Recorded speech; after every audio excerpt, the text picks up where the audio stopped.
on the 25th of November nga 25 tugenda soka mu kusaba ekyengera.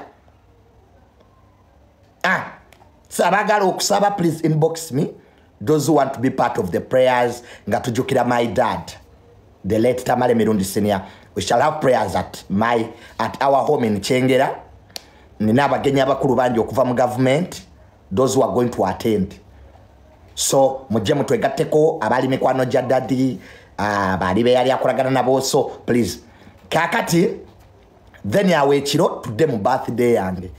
Birthday yange jatandika sawa ngemu. Frank abawo nsindikira request yawo. So chibaita all white party jentegese my birthday.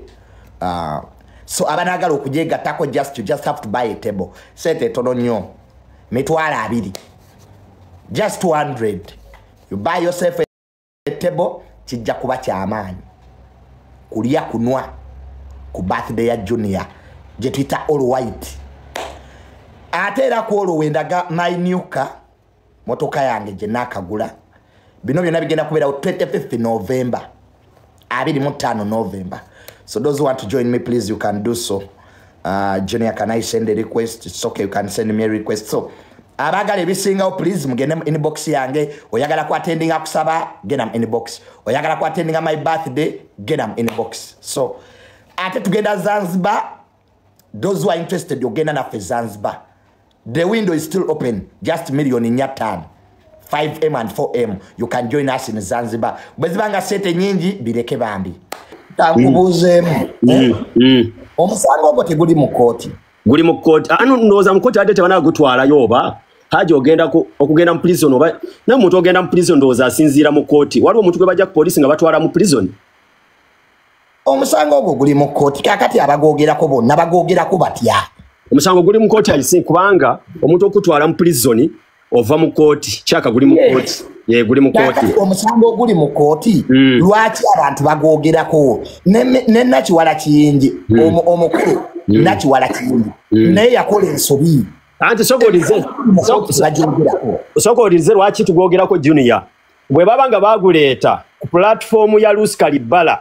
Means if abali ku internet twina right egogerako. Singa gwali mu kooti nga teguli ku YouTube ya Luskalibala. Fe twandibadde nga tetugogerako. But we kyabanga kyavayo ne kigenda ku media. Ne kugenda ku platform ya Luskalibala. Means fe tubeera twina right egogerako. Minister nakiwala kiyingi era naye ndowooza okubitegeera. Omukyalo oyo Luskalibala yamutwalira omukazi oyo. Naye n'anoonyereza najja ng'awulira abantu omulanga gwe bakuba wano ku media. N'anoonyereza n'akola research kuba ffenna aboogera ffenna twali ttiimu omukazi oyo. Ffenna twali ttiimu Hajjati. Ne bwe twagenda tuwulira ebivaayo mu nkuubo. Hajjati abasajja babbye baayawukanye nabo na buli kimu ne tulaba nga. Era kankubuuza ekibuuzo ekirala. Kubanga nyenna omusango nze sina buzibu na Hajjati basajja babbye ogwo si gwe musango. Omusango guli nti omwana we bamulwepinga bamudifayinga ogwo gwe musango. Kati awo nange kanjogereyo bwenti ngendowooza yange according nga research zaffe ze tubadde tukola kuba ffe tuli banoonyereza tukola research. Omwana oyo first of all kyengenda osookerako omwana talina myaka 14. Ewa Hajji gye yafumbirwa yagenda n'omwana bamuyita mujjana nnyina yagenda naye. Ewa Hajji amazeyo emyaka 17 maka ga Hajji ekyo kimu. Nsima gwali mwaka ki omwana wayo bamutwala Mexico babagiyita Mexico eyo mu America eyo nga bamukukusa. Bwatuuka eyo waliwo abaamuwamba ne basaba $6 ne bazumuwa. Abaana bakati Junior babeebakako nga bali myaka 15 14. Omwana ekisooka talina myaka 14 nga bwayogera ekyo kimu.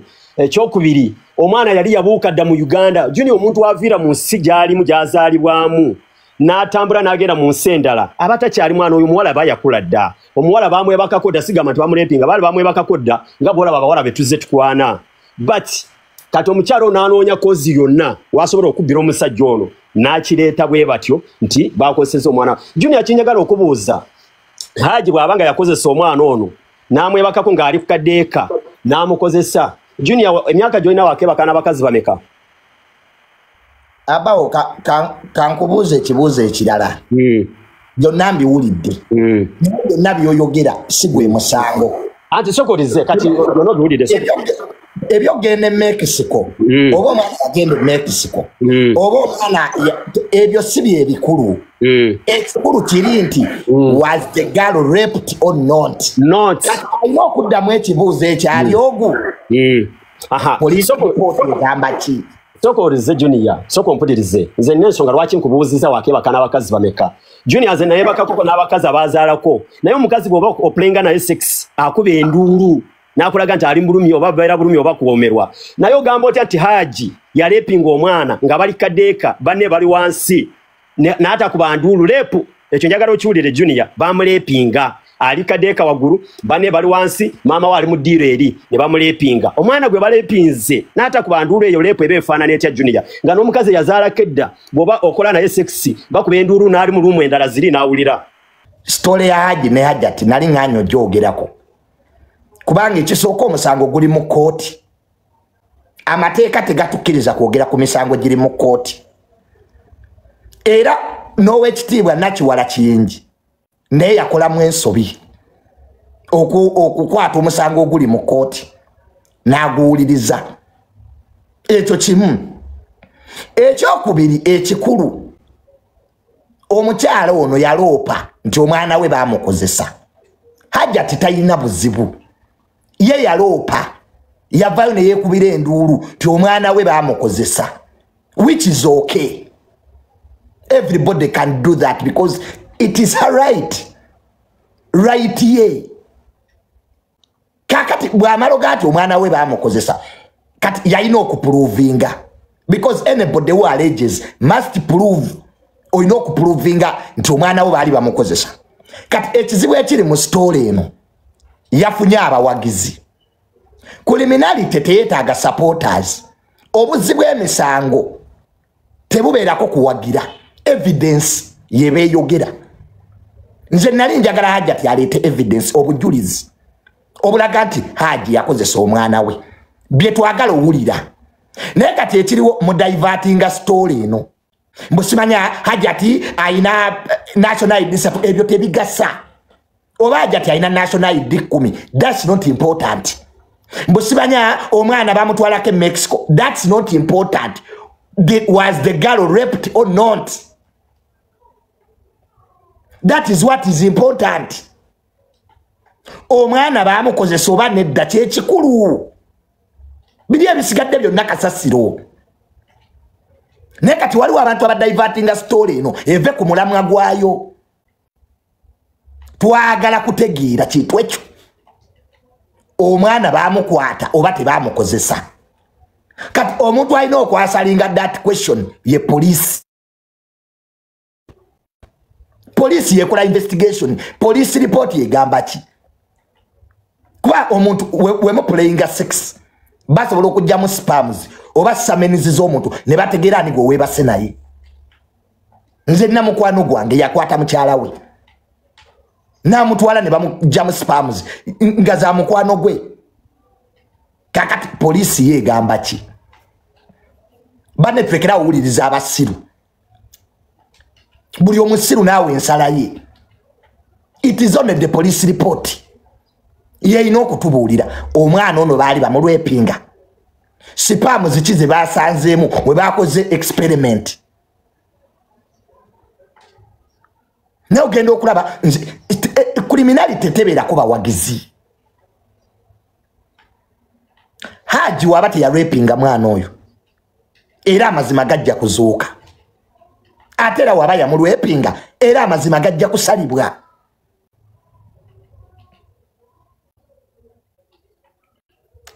tetwetaaga kuyombagana muleke kooti zikole leave courts to work muleke poliisi ekole omusango guli mu kooti kati kyemwagala otugamba muliyanga abaagala justice bakiyita batya mu luzungu bakiyita batya mu luzungu omuntu ng'ayagala ku prevailinga justice ejja ku prevailinga mwe mwenda abagamba Hajjat sibanya Hajji teyakwata mwana osinzidde ku bujulizi ki which evidence do you have to say teyamukwata nawe agamba nti yamukwata bujulizi it's evidence bannange muve misango omusango guno abasinga okwogerako temugumanyi nze njagala evidence njagala laba bujulizi kati muleke kooti ekole leave courts to work tewali kyabadde actually nze ndi disappointed with Nachi Warachinji. I'm disappointed with you oyitota meeting bwete luyali eksoka meeting je yayise yabadde tegasa ate nogiyitira mawulire amawulire gegagaba justice amawulire gegagaba obwenkanya gwebagati wokola omusango nobeera n'abakubi b'enduulu bangi ku social media mbu tebakusiba bapasita tebabasiba owekitibwa Nachi Warachinji va musango guno omusango guveemu leka poliisi ekole ne kooti oba yagala yamba mwana muyambe nga ggwe let justice be served bwaba Hajji yakwata omwana bamusibe bwaba teyakwata mwana bamute simple nena abatasoma toli mulamuzi tewasoma toli investigator okola ki musango guno what are you doing in this case n'abasiru ne muwe ensala yammwe yezega bwendowooza ani agamba nti criminality wakulowooza seriously zenga anonyereza ononyereza awagwe bajja basi ba contempt of court bajja basi ba contempt of court mujob tasomabwa mu misango buli omadde yakole leave the judges bate muleka abalamuzi ne bakola mwegwa ngali nabatategera mweyongedde nze pagira Hajji nze pagira Hajjat obuzi bw'emisango temubeeramu guno si mupiira bwasi ne samba maniyo evidence will prevail evidence omwana we baba amukwata police emukwate bamukebere basangemu spams oba summons guno gwe musango soso kubeera nago we have handled so many cases rape cases when abantu bakwatira ddala abaana people rape people's kids ona abantu bebaka ku baana baabwe oli nazaala omwana nga we namwebakako kati muli ku mukazi muvuma oyo Hajjati muyayewa kwaga avana gato bana bamukwata kati kimwiso omuyaye wano Doni Nasa twabyogera Junior muwala na Doni Nasa what happened to Doni Nasa ebya Doni Nasa byakomawo byagenda okuzuka ng'omwana yamulya nga ne Doni Nasa naye aguze even Doni Nasa had bought people ne story ya Doni Nasa bwe yali netujja ntwaga bane Doni Nasa yakuta omwana nedda tekisoboka Doni Nasa bamwagalako sente mulekerawo okuwolereza abantu muleke kooti zikole. She was used 3 times nga we bayogera tukugamba nti kyajja mulundi gumu. Mind you, it was not once. Kubanga omwana bavayo ne bagamba nti yalinga akozesebwa emirundi 3. Ekyamazima by the time we bamutwalira mu ddwaliro ne bandi we bamkeberanga senga gwali badde gumu yandibadde ayinawo obuwabwa bwa biki ebyetagisa we bityo omwana ngera abeera raped wabira naye yagamba emirundi 3. Obo kitegeera kati ate tulina kunoonya oyo yakwata bino ebyobugagga byabwe omukazi akoze eki wangi nina kyenjagala okubuuza police oba ffe kyetumanyi police gye bamutwala Kajansi bagamba omwana bamukebera ne basanga nga yakozesebwako nga takyali vagini. Police report by the father. Abaho, do you have evidence? Yeah, yogera nti tato yakamukozesa emirundi 3. No, we hear. Fena tuli kuhiya sena yenga ate tetwogerako kitulina okulumirizaako ekyava mu mwana Abaho. No, gwe nyabo kiri bwe bati. Uliriza muganda wange. Twogera point ekyava mu maama n'omwana. Goloza lwaki uliriza goloza mama lwaki yaleta muwala we uliriza goloza mama lwaki yaleta muwala we n'alumiriza omusajja nti taata yakola bwati ne bwati Abaho bw'ababa nga abaana bali naba omulala uliriza omwana yayogera yamuleta mu kooti omwana yayogera tewawulira Abaho kooti egenda kutuula yamuleta mu kooti kigwe gye walimu. Yes omwana yayogera Abaho yamuleta mu kooti Abaho green class omwana yayogera omwana yayogera kati yabaluka akujjukizemu kana akantu kooti egenda tuule nakuze mwezi kankujjukiza nti akantu wuliriza emboozi eno gye yatandikira ffenna kwe twatandikira okukola ki okubuukira ebintu bino omukyala Ruth Kalibbala yale emboozi eno naye ye yagireetanga agamba ye ebintu bye byayogerako biba abijje ku mazima. That's why yagamba kaleeta n'omwana naye akole ki omwana ayogere. Right now omwana ne bwavaayo n'agamba nti Hajji yamwebakako ayina right ekyogera lwa nsonga oli maama we yamuzaala kyamugamba okukola ajja kikola ekyo kimu. Essaawa zino amazima tulina okugajja ku ripooti ya poliisi n'abasawo ne badokita. Yes, nagambye abaho. Omwana yayogera kingo oli amuzaala nga ye maama we. Abaho uliriza omwana yayogera. Junior yomunnyonnyole. Omwana yayogera ku media. Anti Junior tetuganye, Junior nzesiganye. Omwana ne bwaba nga yayogera nga maama we yasobola omugamba tukora bwe kitene bwe kitinga nga ekiwala kya Hajji bwe kyayogedde ekyo kisoboka. But right now farmers where do you get the proof that the mama yamulagira nyabo linda komaleyo amazima tugenda gajja kuba doctor na report ya police but awatali doctor na report ya police gotoja kunga matomwana bamwebakako tewali yonga bamwebakako. That is what Junior told you. Junior yayogedde n'asooka n'akujjako. Junior gambye ki yabyogedde kodda mpozi nga tewawulidde naye Junior yakikunnyonnyodde n'akujja nako n'agamba kansooke njogere bino kati Junior byonna byayogedde bituufu. Kyosobola okuwakana ekito ekyokudda wano n'ogamba omuwala yayogera nga ne mwana wa Hajji yasobola otugamba nti yaŋŋamba njogere bwe bati ne bwe bati kati ffe bigambo ebiva mu kamwa. Lwaki omwana oyo tebamuzza mu media bw'abanga mutuufu bamuzze. Ebigambo by'omwana tetujja biwuliza tujja wuliriza ebigambo bya kooti ebya dokita agenda okebera abantu abo ababiri omwana ne Hajji Tuyagala mwana ayogere byamutuuka. Omwana kyagenda okwogera. Koso omwana aba alina okwogera ebyamutuuka. Omwana alina okwogera mu kooti. Omwana alina okwogera mu kooti. Sigamba nti mwana muto alina emyezi ebiri tasobola kwogera. Okitegeera.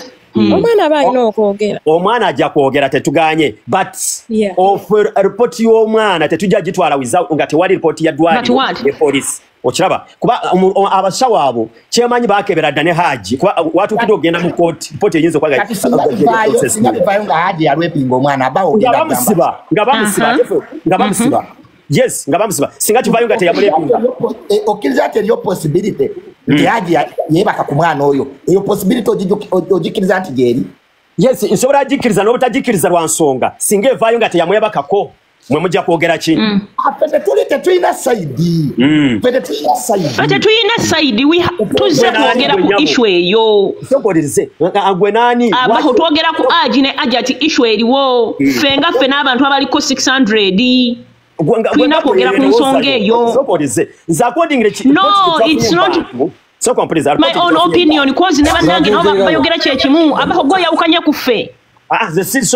Abaho goyawukanya ku ffe ndowooza yaffe. Ate bwe bakuyitaani Ronita oba ye Ronita so go olina endowooza Daniel ogamba sobola kufaanaganya ndowooza. Okitegedde nga mu nsonga eno nga Junior nga sinaba nakuvaako mu nsonga eno nga tetunnagenda wala. It's not good okuvaayo tetutandika kulingiriza omukazi yakola bw'ati yazaalako eno yafumbirwa eri yakola bw'ati bannange ebyo tebigasa. The point is omwana yalifayilingibwa bajja media ekyo tekigasa. It's none of our business. Oba okitegeera oba omukazi alina ndagamuntu 6 bw'abadde abisamu abantu. Yes. Do you have the proof nga mubbi? Olaba Junior ensonga eyo wamma ensonga eryemu tulina kutunuulira omwana ani omutuufu ya raping omwana. Omukazi oba yakola oba yafumbako wa oba yabba ebyo tebiriiwo. See a point. At this time n'aba family abali mu kusooka aboogera they cannot come out mu kaseera kano. Ekyo nakyo kisooka nekikuwaako ki amagezi n'ogamba waayo laba ne bali tebakyaliyo kujja kwogera bintu ng'ebyo. Maybe there is something nabo baakirabye nti kati point eryemu omwana ddala ani yamukwata. Ffenna tulindiridde ekintu kimu. N'ebyo ate tekyendaga kumuyingirira nnyo bulamu bwe ate biki ate mbundaga muntu ate omwana yagenda ebweru omukazi era still yavuddeyo ng'alaga nti n'omwana bali mu process bamukolera ku bintu agende. Emyaka gisukka. Do you have evidence oba byonna byogerwa? That's why tulinze ne kooti etubuulire kuba n'abasawo bayogera. Okay, Lonita nkulamusiza mukono. Yes. Oli otagira Madam Pretty. Ndi fine. Yeah, church twetaga like bwenkanya. Omwana batuwa medical form etulaga nti omwana bamukwata naye bibaddako okugamba nti Hajjat oba alina background ze mabega tezina ssaawa zino kyegenda kuyamba mwana. Ye omwana ng'essaawa zino takyasoma. You know about that case. This is the end of term. I know kubanga batugambye nti omwana bamukwata oba nedda. Full stop. Biri byonna tetwagala bimanya. Kitegedde John ya mukwano. No, ate ebyo tetwagala kubimanya. Tetwagala kintu kimu. Was the girl raped or no? That's the case. Oh no, kyekyo kyokka. Kubanga era bajja mu media nga kibaagala. Biri byonna tebitukwatako. Obunkanya bubeewo. Baba tebamukwata. Okitegeera kati essaawa zino ne Ruth Kalibala batandise omukomerera emisumaali. Ye Ruth Kalibala yajja kuleetanga ye muntu client azze gyali ayagala buyambi. Omwana ayagala bwenkanya. At the same time bakuba Hajjat and Ruth Kalibala. What is the problem? Bannange bannayuganda lwaki balina emitima emibi? Lwaki badda mu bintu by'ekisiru ate ne babiwa obudde ate ebintu by'amagezi ne batabiwa budde. Bannayuganda tulina okwebeereramu. Ensi nga ffe bannayuganda ffe abagisse wansi.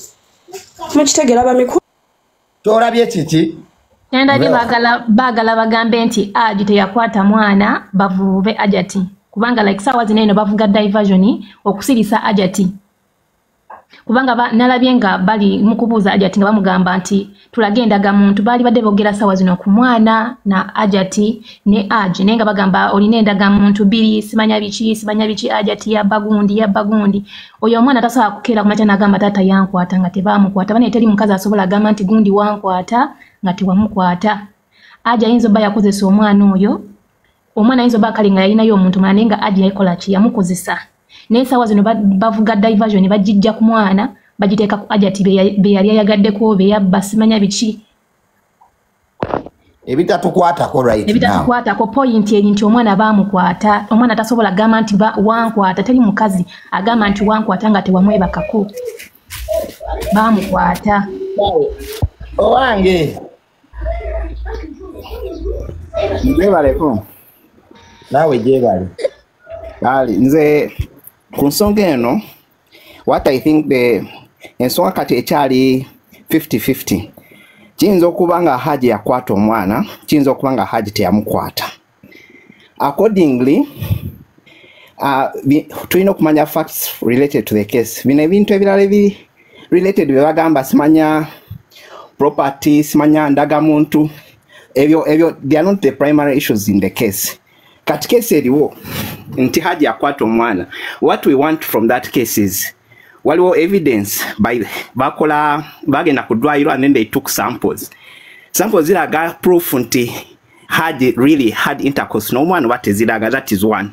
Two, is there a confession by Hajji yakola any confession never alone nti yakola apology naye did he state nti I'm sorry for raping your daughter over for this and this. So ebyo ebintu ebibiri tetubiina.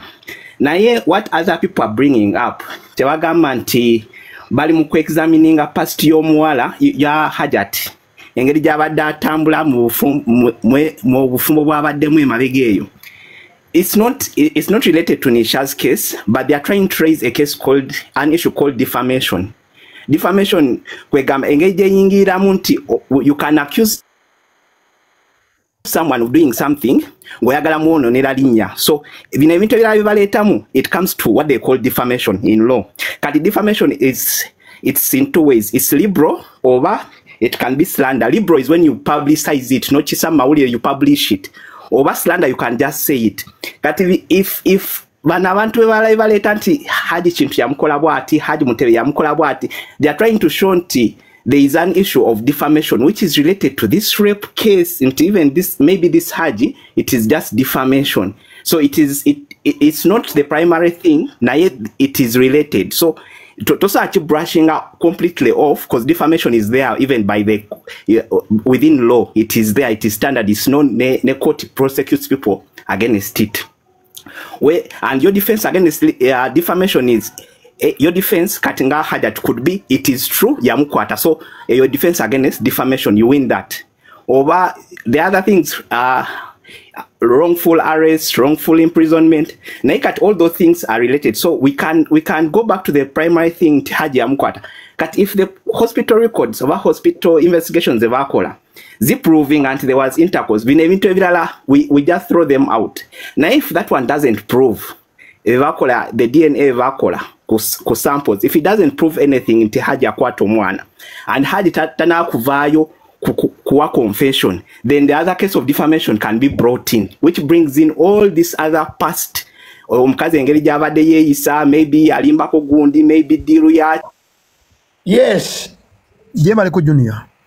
Kale nawe jebale. Junior mu meeting esembyeyo nga full figure ne madamu Nakiwala Kingi babadde boogete babalete lwogera ku Hajji kuba Hajji already emisango giri mu kooti naye babadde boogera ku mwana okumutwala okusoma kwe kubuuza oyo omukyala endaga y'omuntu y'omwana nga omwana alina emyaka emeka okitegeera nga baagala okumanya information entuufu ey'omwana kuba kye badde balina okuzuula tulina okuzuula taata w'omwana yaani omutuufu n'okumanya amanya ga Hajjat amatuufu ge galiwa kuba Hajjat alina amanya ndowooza nga 4 okitegeera nga n'amanya kati kankubuuze kati ow'ekitiibwa Nakiwala Kingi yabadde yeetaaga oyita sayidi zombi okutegeera ebyo babadde basoose okuyita Hajjat nga bamanyi Hajjat amanya ge naye Hajjat ekyatwewunyisiza nga Hajjat amanya ge tagamanyi ddamu ekibuuzo kye nkugambye ow'ekitiibwa Nakiwala Kingi okutegeera taata w'omwana yaani amufunira obuyambi bwe yagamba, was it necessary to call that meeting in the media? Nti already ebintu byayagala biteeke mu musana bireme kuba byankukutu kubeera omukyalo oyo yajja mu media muganda wange teyajja mu meeting eyo yabadde agiyise funa ki kyogambye kufuna taata w'omwana omutuufu kuba taata w'omwana tamanyikiddwa bw'oba onoonya taata w'omwana maama w'omwana taliiwo maama w'omwana alingana ye yakugamba maama w'omwana yakugamba taata w'omwana alinga yafa you know kati lwaki teyayise maama w'omwana yekka n'amugamba nti wange Hajjat njagala taata w'omwana nyamba omwana Hajjat kyogamba yayita manyi Nakiwala Kingi gyali asooka agende wa Ruth Kalibala ateke ebintu ebyo ku media yayita kimanyi kyekyo siri ku Ruth Kalibala tondayivatinga Ruth Kalibala mulala n'owekitiibwa Nakiwala Kingi mulala. These are two different people. Nkubuuziza saba mukulu tamale bino ebintu ebikyayinza kuva mu media byonna bya media already omukazi yewe yabitandikiza ku media buli kimu kirina okubeera mu media okufuna